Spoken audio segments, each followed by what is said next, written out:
کوئی بات کرو مسلم. مجھے مار دو گے یا امان دو گے؟ کیوں پوچھ رہے ہو؟ میں نے امان کے وعدے پر تلوار روکی ہے، ورنہ میں تسلیم نہ ہوتا. میدان جنگ میں مارا جانا میرے لیے زیادہ باعزت منزل تھی. ہاشمیوں کے سر اٹھانے سے خدا کی امان. اسیری کی حالت میں بھی رجس خوانی کرتے ہیں. یہ لوگ التماس کے لفظ کو تو پہچانتے ہی نہیں. ہم صرف خدا کی بارگاہ میں التماس کرتے ہیں. تو پھر خدا سے التماس کرو، شاید وہ تمہاری دعا سن لے اور مجھے تمہارے قتل سے روک دے. خدا سے طلب مغفرت کرتا ہوں.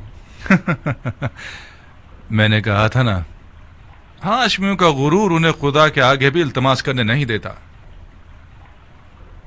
تمہیں قتل کر دوں گا مسلم. میں جانتا ہوں کہ تم اتنے سخی نہیں ہو کہ اپنے دشمن کو بخش دو. میں اپنے کسی ایسے جاننے والے کو وصیت کرنا چاہتا ہوں جو اس وقت یہاں موجود ہو. بسم اللہ. اے ابن سعد، میرے اور تمہارے بیچ رشتہ داری ہے. میں تمہارے ذریعے ایک وصیت کرنا چاہتا ہوں، ایک راز کی طرح. میں کوئی اچھا رازدار نہیں ہوں، مجھے معاف کرو دو.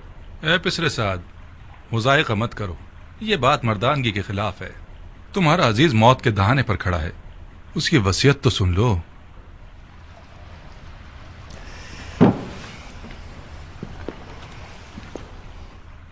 اگر اس کی وصیت سن لوں گا تو پھر مجھے اس پر عمل کرنا پڑے گا. کوئی بات نہیں. ہر چند کے اس جیسے کی وصیت پر عمل کرنا جو کہ مرتد ہے، ثواب بھی نہیں اور گناہ بھی نہیں. تمہاری غیرت مندی اور مردانگی بڑھ جائے گی اس طرح. وصیت پہ عمل کرنا آپ کی مرضی کے خلاف ہوا تو کیا؟ پھر بھی اس پر عمل کرنے کو مردانگی سمجھتے ہیں. اب تک تم نے اس کی وصیت نہیں سنی بندہ خدا. اگر اس کی درخواست میرے ذاتی مفادات کے خلاف ہو، پورا کر دینا، کوئی بات نہیں. لیکن اگر اس کی درخواست شریعت مقدس کے خلاف ہو تو عمل نہ کرنا، اس کا کفارہ ادا کر دینا.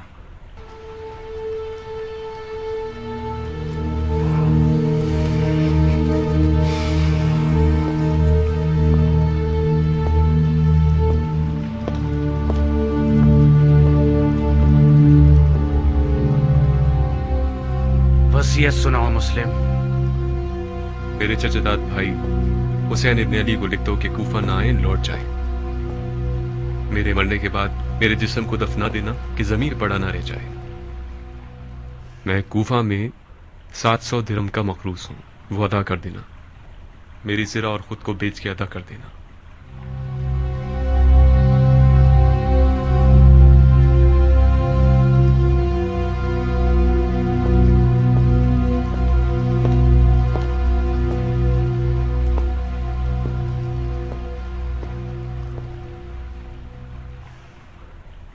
جانتے ہو وہ مجھ سے کیا چاہتا ہے؟ شش. وہ تمہیں امانت دار جانتا ہے عمر. رازدار رہو. امانت دار کبھی خیانت نہیں کرتا. ہر چند کے بعض اوقات خیانت کار شخص کو امین بنا دیا جاتا ہے.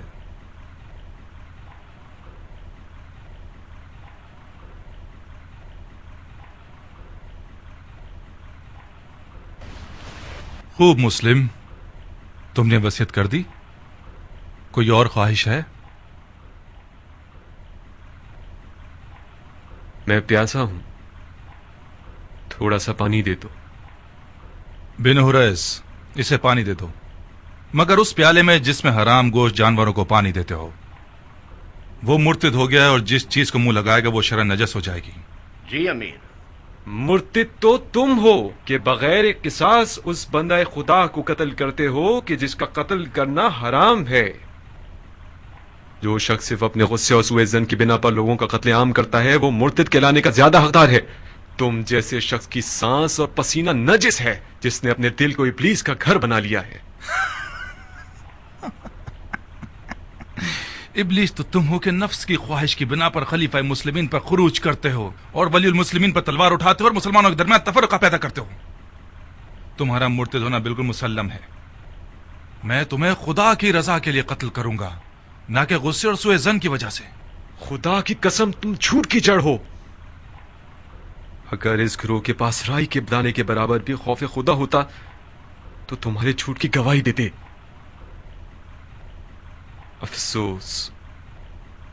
افسوس کہ دنیاوی تعلقات نے مسلمانوں کو اتنا گرا دیا ہے کہ ان میں انصاف، شجاعت اور ایمان بھی ختم ہو گیا ہے. ہم ایک غاصب خلیفہ کے خلاف احتجاج کر رہے ہیں. ہم نے قیصر و کسریٰ جیسے شخص کے خلاف تلوار اٹھائی ہے. ہم نے نفاق نہیں کیا، اتحاد کیا ہے. عراق کے لوگوں کے 12,000 خطوط ہمارے گواہ ہیں.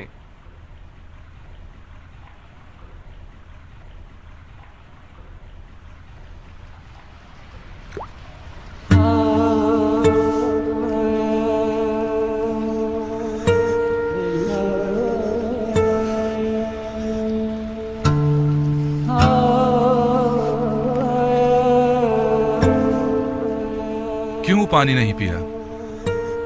میرے منہ کا خون مانے ہو گیا. دیکھ لیا نا، خدا بھی تمہیں پسند نہیں کرتا. وہ چاہتا ہے پیاسے مرو. یہ پانی میرے لیے تھا ہی نہیں، ورنہ خدا کی رحمت کا دریا بے کراں ہے. شاید پیاسا مرنا میرے جہاد کے اجر کو پورا کر دے گا. تم لوگوں کا خدا کے بارے میں جو گمان ہے وہ تمہاری طرح حقیر ہے. خدا کو انسان نما کوئی چیز سمجھ رکھا ہے کیا؟ اپنے گناہ کی فکر کرو مسلم، خدا کی معرفت اپنے پاس رکھو. کیا تم لوگ یہ گمان کرتے ہو کہ خلافت میں تم لوگوں کا کوئی حق ہے؟ گمان نہیں ہے، یقین ہے. سن لیا آپ لوگوں نے بھائیوں، سن لیا؟ اموی اور علوی کے جھگڑے کی جڑ یہی دعویٰ ہے. جب دیکھو بہانے ڈھونڈتے رہتے ہیں. اب دین کا کیا ہوگا؟ سنت پیغمبر کا کیا ہوگا؟ قرآن کا کیا ہوگا؟ احکام دین کا کیا ہوگا؟ وغیرہ وغیرہ. یہ رسول خدا کا صریح اور محکم قول ہے. فرمایا مجھ سے کوئی بھی میراث نہیں پائے گا. رسول خدا کے تمام دور و نزدیک کے اصحاب اس حدیث نبوی پر متفق القول ہیں. یہ حضرات چونکہ کھلم کھلا اس حدیث شریف کے خلاف جنگ نہیں کر سکتے تو خلیفہ کی ٹانگ کھینچتے ہیں کہ کیا بدعت لے آیا ہے. بدعت؟ میں نے بھی اس حدیث نبوی کو سنا ہے جو تم نے نقل کی ہے. علویوں کا کوئی وراثت کا دعویٰ نہیں ہے. ان کا خلافت میں حق ہے تمام مسلمانوں کی طرح. خلافت امت کے نیک، صالح، مقرب اور مومن لوگوں کا حق ہے.